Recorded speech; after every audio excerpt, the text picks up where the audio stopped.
Hello दोस्तों, आपने देखा होगा जब हम लोग एक्सेल पे काम करते हैं या किसी इंटरव्यू देने के लिए जाते हैं तो वहाँ पे ज़्यादातर हमसे ये बहुत सारे क्वेश्चन किए जाते हैं कि एक्सेल के अंदर कितनी वर्कबुक होती हैं, कितनी वर्कशीट्स होती हैं, रोज़ कितने होते हैं, कॉलम्स कितने होते हैं, सेल्स कितने होते हैं, मिनिमम फ़ॉन्ट साइज़ कितना होता है, मैक्सिमम फ़ॉन्ट साइज़ कितना होता है और क्या ये बढ़ सकता है या कम हो सकता है इसके अकॉर्डिंग, और प्रूफ भी करना होता है कि क्या ये इतने ही होते हैं या इससे ज़्यादा होते हैं।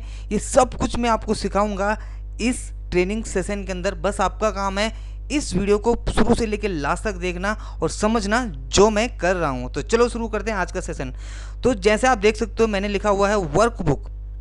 वर्कबुक होती क्या है पहले तो ये पूरी इंटायर जो आपको दिख रहा है सारा का सारा फेस, इस सारे को हम बोलेंगे एक्सेल के अंदर वर्कबुक। ये एक आपका वर्कबुक है और इस पूरे वर्कबुक के अंदर होते हैं वर्कशीट्स। जी हाँ, वर्कशीट्स होती हैं, यानी कि एक वर्कबुक के अंदर 255 आपकी वर्कशीट्स होती है, 255 वर्कशीट्स होती है। वर्कशीट्स कैसे ऐड करते हैं, जैसे मैंने एक ऐड कर लिया, फिर नेक्स्ट ऐड कर लिया, इस तरीके से आप ऐसे ऐसे 255 वर्कशीट्स ऐड कर सकते हैं एक वर्कबुक के अंदर।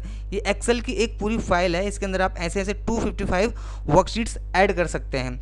रोज़ कितने होते हैं, रोज़ होते हैं 10,48,576 रोज़ आपके होते हैं एक्सेल्स के अंदर। और रोज़ बोलते किनको हैं तो चलो ये भी समझ लेते हैं। बहुत सारे लोग कंफ्यूज होते हैं रोज़ किसको बोलते हैं, तो मैं बता दूं, एक सिंपल सा लॉजिक बता रहा हूँ आपको। रोज़ एंड कॉलम्स क्या होते हैं, जो आपके 1 2 3 4 5 ये नंबर्स में जो लिखे होंगे इनको आप बोलोगे रोज़, और जो आपके अल्फ़ाबेट्स में लिखे होंगे ABCD इनको बोलेंगे कॉलम। तो आपको सिर्फ इतना ध्यान में रखना है, नंबर्स वाली चीज़ें होगी आपकी रो, ये पूरी एक रो है, एक लाइन है, और ये आपका क्या है, कॉलम। तो जब मैं पढ़ता था तो मैंने इसको कॉलम कैसे याद रखा था, जैसे ट्रेनर बोलता था कि कॉलम क्या होते हैं, तो कॉलम हम जैसे कॉपी में बनाते हैं कॉलम्स, तो कॉलम इस तरीके से आप भी याद रख सकते हो। या घर के कॉलम्स होते हैं तो कॉलम ऐसे होते हैं ऊपर से नीचे के लिए।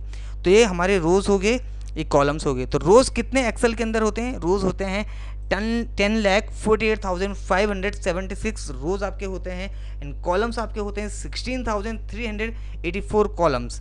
तो ये फिक्स है जो एक्सेल के अंदर होते हैं, और ना ही इससे ज़्यादा होते हैं ना ही इससे कम होते हैं। प्रेजेंट जो हम सॉफ्टवेयर यूज़ कर रहे हैं, चाहे वो 365 हो, 2019 हो, चाहे वो 2016 का हो, 13 का हो, 10 का हो, यहाँ तक आपके इतने रोज़ इतने कॉलम्स होते हैं। सेल्स कितने होते हैं आपके, तो सेल्स आप यहाँ पे देख सकते हो, इतने आपके टोटल सेल्स होते हैं एक्सेल के अंदर। तो अब सेल निकले कैसे हैं, तो सेल को निकालने का एक तरीका है कि रो एंड इनटू करोगे कॉलम्स को, तो ये आपके टोटल सेल्स होंगे। ये मैं आपको आगे भी बताऊंगा, बट फिलहाल अभी देख लेते हैं सेल्स ये होते हैं। मिनिमम फॉन्ट साइज एक्सेल के अंदर, यानी कि आप कोई नाम लिख रहे हो, जैसे मैंने यहाँ पे लिखा राज, तो जो राज लिखा हुआ है इसका जो फॉन्ट साइज है ये है आपका 11। तो मैंने बोला मिनिमम, यानी कि कम से कम इस फ़ॉन्ट का जो साइज़ है मैं कितना कर सकता हूँ, 1 कर सकता हूँ, और मैक्सिमम इस फ़ॉन्ट का साइज़ कर सकता हूँ 409। लेकिन आप देखोगे तो यहाँ आप बोलोगे सर यहाँ तो 72 ही है, इससे ऊपर नहीं हो सकता है। लेकिन ये हो सकता है कैसे, ये भी मैं बताऊँगा। तो ये तो एक बेसिक डिटेल्स थी जो हमने बताया। अब बात करते हैं इनको प्रूफ करने की, क्या ये इतने ही होते हैं या इससे ज़्यादा या इससे कम होते हैं। तो चलो शुरू करते हैं ये सेशन, क्योंकि इस सेशन में हम बहुत इंपॉर्टेंट चीज़ सीखने जा रहे हैं कि जो ये हमने आपको बताया कि इतनी वर्कबुक वर्कशीट्स, ये रो कॉलम्स, इनका जो साइज़ होता है इतना ही होता है, तो कैसे प्रूफ करेंगे कि एक्चुअल में इतना ही होता है। ये आपको पता होना चाहिए, आपको ये याद करने की ज़रूरत नहीं है कि इतने होते हैं। आपको मैं ट्रिक बता दूंगा, उसके थ्रू आप अपने आप ही आपको याद हो जाएगा कि ये कितने होते हैं, क्योंकि ये ट्रिक है। इसका ट्रिक क्या है वो मैं बताऊँगा आपको। तो वर्कबुक तो ये आपकी एक है, एक वर्कबुक के अंदर वर्कशीट बता रहा है 255 वर्कशीट्स होती हैं। तो हम कैसे मानेंगे 255, यानी कि 1 2 3, अगर मैं एक और क्लिक करता हूँ यहाँ पे कि 4 5, ऐसे ऐसे 255 खुल सकते हैं। तो कैसे खुलेंगी मैं बता देता हूँ। इसका सबसे बड़ा लॉजिक है कि आपको यहाँ ऊपर दिख रहा होगा फाइल पे जाना है, आपको ऑप्शन में जाना है। अब आपको यहाँ पे दिखेगा इंक्लूड दिस मैनी सीट्स, यानी कि आप कितने सीट्स इंक्लूड कर सकते हो। जैसे मैंने बोला मुझे 500 चाहिए, तो आप देखोगे एक मैसेज यहाँ पे आया, the entry must be less than और इक्वल टू 255, यानी कि 255 से ऊपर नहीं हो सकती हैं, 255 या फिर 255 से नीचे ही आपकी वर्कशीट्स हो सकती हैं एक्सेल के अंदर। तो 255 एक बार और टाइप कर लेते हैं, देखो 255। तो ये प्रूफ हो चुका है कि एक्सेल के अंदर 255 ही वर्कशीट होती हैं। अब बात करते हैं रो की, कि एक्सेल के अंदर कितने रोज़ होती हैं। तो रोज़ कितनी होती हैं, जैसे मैंने आपको बताया 1 2 3 4 5 ये रोज़ हैं। लेकिन ये ऐसे ऐसे अगर मैं डाउन एरो से नीचे जाऊँ तो 10 लाख आते आते तो बहुत टाइम लग जाएगा। तो आपको एक शॉर्टकट यूज़ करना है, और वो शॉर्टकट क्या है मैं यहाँ पे आपको लिख के बता देता हूँ। वो शॉर्टकट है कंट्रोल के साथ डाउन एरो। कंट्रोल के साथ आपको यूज करना है डाउन एरो।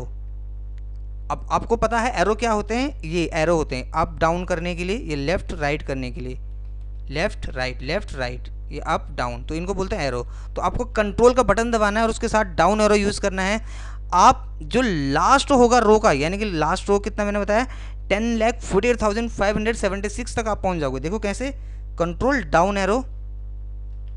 तो आप देख सकते हो यहाँ पे 10,48,576 रोज हो चुकी हैं। ऐसे ऊपर जाने के लिए कंट्रोल के साथ अप एरो। तो ये तो हो गया हमारे क्या देखने के लिए, रोज देखने के लिए। अब बात करते हैं कॉलम्स की। कॉलम्स कितने होते हैं, 16,384 कॉलम्स होते हैं। लेकिन प्रॉब्लम क्या है, जब आप कॉलम देखने के लिए जाओगे तो ये तो नंबर्स में 1 2 3 नंबर में लिखा है, तो इट मीन्स कहीं ना कहीं नंबर पे ख़त्म हुआ होगा। ये अल्फ़ाबेट है ABCD। अब जब आप ऐसे ऐसे आगे जाओगे तो ये फिर इस तरीके से बढ़ना शुरू हो जाएगा। तो आपको क्या पता है इसका नंबर क्या है, AK को क्या बोलते हैं, AL को क्या बोलते हैं। अगर आप स्टार्टिंग पे हो तो स्टार्टिंग में आप बोल सकते हो ये पहला कॉलम, A मतलब पहला, B second, C third, fourth, fifth. लेकिन ऐसे आगे बढ़ोगे तो पता नहीं चलेगा। तो एक तरीका आपको मैं बता देता हूँ यहाँ पे। आप सबसे पहले तो क्या करो, CTRL यानी कि कंट्रोल के साथ राइट एरो। कंट्रोल के साथ आपको राइट एरो यूज़ करना है। जब आप कंट्रोल के साथ राइट एरो यूज़ करोगे तो आप लास्ट में पहुंच जाओगे। अब लास्ट का मतलब है XFD। लास्ट का मतलब क्या है, XFD। अब XFD तो है लेकिन इसको 16,384 ही बोलते हैं, ये कैसा पता चलेगा। इसके लिए आपको यहाँ पे इक्वल टू लगाना है, equal to column COLUMN column, bracket open करना है, ब्रैकेट क्लोज करना है। आपको ध्यान रखना मैंने क्या किया, इक्वल टू COLUMN कॉलम लगाया, ब्रैकेट ओपन ब्रैकेट क्लोज और एंटर। आप देख सकते हो यहाँ पे लिखा है 16,384 कॉलम्स। तो ये प्रूफ हो चुका है कि इतने ही आपके पास क्या होते हैं, कॉलम्स होते हैं एक्सेल के अंदर। अब प्रॉब्लम यहाँ ये शुरू हो जाती है, जब आप यहाँ पे गए तो इस वाले को 16,384 बोलेंगे, लेकिन इसको क्या बोलेंगे, इसको क्या बोलेंगे। ऐसे बहुत सारे कॉलम्स हैं, इनका क्या नाम होगा ये हमें पता ही नहीं है। तो अब मैं आपको यहाँ पे एक ट्रिक बताने वाला हूँ, उस ट्रिक को आपको समझना है और फिर आपको वो वैसे ही यूज़ करना है जैसे मैं कर पा रहा हूँ।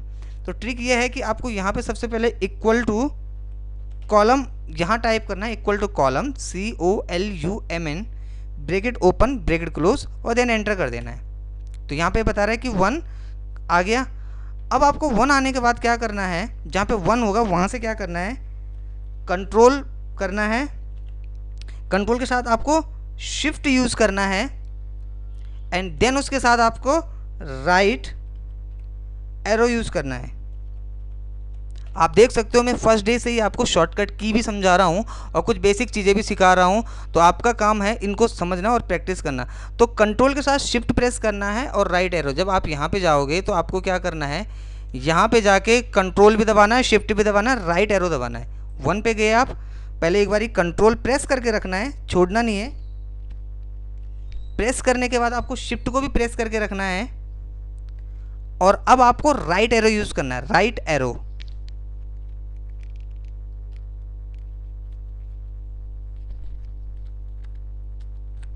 आप देखोगे तो ये पूरा का पूरा सिलेक्शन हो जाएगा। जब आप control shift right arrow use करोगे तो पूरा का पूरा सेलेक्ट आपका इस तरीके से हो जाएगा। एक बार और देखते हैं, यहाँ पे क्लिक करा, कंट्रोल शिफ्ट राइट एरो, पूरा लास्ट तक सिलेक्शन चले गया होगा। यानी कि XFD जो ये ABCD था, XFD पे खत्म हो रहा है तो वहाँ तक चले गया होगा। अब आपको उसके बाद क्या करना है, यहाँ पे जाना है और एक और शॉर्टकट यूज़ करना है जिसका नाम है Ctrl+R। छोड़ना नहीं है आपको, Ctrl+R, यानी कि पहले ये यूज़ करना है और फिर इसके साथ ये यूज़ करना है। तो एक बार फिर से करते हैं। तो 1 पे आप चले जाओगे, फिर कंट्रोल शिफ्ट राइट एरो, और जब आप कंट्रोल शिफ्ट राइट एरो कर लोगे तो इस तरीके से सिलेक्शन पूरा हो जाएगा। और अब आपको करना है कंट्रोल के साथ R। तो आप देखोगे ये अपना अपना कॉलम बता दिया इसने, देखो हर कॉलम दिखा रहा है, ये कौन सा कॉलम है अपने आप ही दिखा रहा है। अब आप कंट्रोल और राइट एरो दबा के लास्ट में चले जाओ। अब आप देख सकते हो कि 16,384 कॉलम्स हैं और इतने इतने कॉलम्स ये सारे के सारे यहाँ पे इसने डिटेल्स भी दे दिए, आप यहाँ से इजीली देख सकते हो। तो इस तरीके से हम कॉलम्स भी हमारे प्रूफ हो गए, रोज भी प्रूफ हो गया, शीट भी, ये 3 चीज़ हम प्रूफ कर चुके हैं कि ये इतनी इतनी होती हैं। अब बात आती है एक्सेल के अंदर कि सेल कितने होते हैं, इतने ही होते हैं, कैसे पता चलेगा, प्रूफ कैसे करें। तो प्रूफ करने के लिए अब देखो हम अगर गिनेंगे इनको, बहुत सारे सेल्स हैं यहाँ पे, अगर हम एक एक करके गिनेंगे तो कम से कम आपको 527 साल लग जाएंगे इनको सीखते सीखते, मतलब गिनते गिनते। अगर एक सेकंड में अगर आप एक सेल भी काउंट करते हो तो इतने सारे सेल्स हैं। मैंने इसकी कैलकुलेशन की तो मैं बता रहा हूँ आपको, लेकिन आपको कैसा पता चलेगा कि इतने ही हैं। तो आपको क्या करना है, इजी सा तरीका बता रहा हूँ आपको, मैं आपको बताता हूँ। आपको इक्वल टू लगाना है। अब हमें ये तो पता है कि हमारे रोज़ कितने, आप देख सकते हो हमारे रो कितने हमें पता है, तो हमारे रो है 10,48,576। तो रो यानी कि अब बता रहा है C4, तो C4 यानी कि C नंबर के कॉलम में 4 नंबर के रो में जो है उसको हमने मल्टीप्लाई करना है, इनटू करना है किससे, कॉलम से। C5 यानी कि रो को इनटू करना है कॉलम से, तो C4 हो गया आपका ये और C5 हो गया ये, यानी कि कॉलम एंड रो। आप देखोगे यहाँ पे ये आंसर आ चुका है कि इतने सेल्स होते हैं। तो इनको गिनने की ज़रूरत नहीं है, बस एक मैंने तरीका आपको बता दिया कि इतने सेल्स होते हैं। अगर आपको कोई पूछे तो आप ऐसे प्रूफ करके दिखा सकते हो कि कॉमन सी बात है, एक सेल एक कॉलम और रो को जोड़ के बना हुआ होता है, तो जितने भी होंगे उनको इनटू कर दोगे तो ऑब्वियस सी बात है उतना आ जाएगा। एक मैथमेटिकली यूज़ कर रहे हैं हम। अब बात होती है मिनिमम फॉन्ट साइज़ की, सबसे कम फॉन्ट साइज़ एक्सेल के अंदर कितना होता है। मैं इसको हटा देता हूँ ऊपर से। अब बात आती है कि मिनिमम फॉन्ट साइज़ कितना होता है एक्सेल के अंदर, जैसे मैंने आपको बताया। तो अगर मैंने यहाँ पे लिखा है राज, मैंने जैसे नाम लिखा अपना और यहाँ पे राज लिखा मैंने, और राज लिखने के बाद मैं यहाँ पे देखूँगा तो ये बता रहा है कितना, बता रहा है 11, लेकिन मुझे मिनिमम देखना है। तो मिनिमम के लिए आपको याद नहीं रखना कि 1 होता है 409। आप यहाँ पे आए, जैसे आपने यहाँ पे डाला 1000 डाला और एंटर करा, तो देखो आप एक यहाँ पे एरर आया, एक मैसेज आया है कि font size must be between 1 and 409, यानी कि जो फॉन्ट साइज है वो 1 और 409 के बीच में हो सकता है, इससे ऊपर और इससे नीचे नहीं हो सकता है। आप 1 भी टाइप कर सकते हो, आप 409 भी टाइप कर सकते हो, लेकिन आप इससे ऊपर नहीं कर सकते और इससे नीचे नहीं कर सकते। तो एक्सेल की भी अपनी कुछ रिस्ट्रिक्शंस होती हैं, एक्सेल की अपनी कुछ रिस्ट्रिक्शन है जिसके बेस पे हम काम करते हैं एक्सेल के अंदर। और भी बहुत सारी एक्सेल के अंदर रिस्ट्रिक्शन है, कुछ ट्रिक्स हैं, टेक्निक्स हैं, ये सब कुछ मैं आपको नेक्स्ट वीडियो में बताऊंगा। अगर आपको ये आज का सेशन अच्छा लगा है तो चैनल को सब्सक्राइब करें, लाइक करें, शेयर करें, कमेंट करें, और अगर अभी तक आपने चैनल सब्सक्राइब नहीं करा है तो सब्सक्राइब कर बेल आइकन ज़रूर प्रेस कर लें, ताकि आपको हमारी वीडियोस की नई नई नोटिफिकेशन मिलती रहे। ऐसे ही मैं आपको बहुत सारी ट्रिक्स एंड टेक्निक्स एक्सेल के बारे में सिखाता रहूँगा। आज ये एक्सेल की फर्स्ट क्लास है, बेसिक से लेके एडवांस लेवल की एंड कॉर्पोरेट लेवल की ट्रेनिंग भी हम देंगे एक्सेल के अंदर। लेकिन उसके लिए सिर्फ आपका एक ही काम है, वो है हमें मोटिवेट करना, हमें सपोर्ट करना और हमारे चैनल को सब्सक्राइब करना। So thank you so much, keep on practice.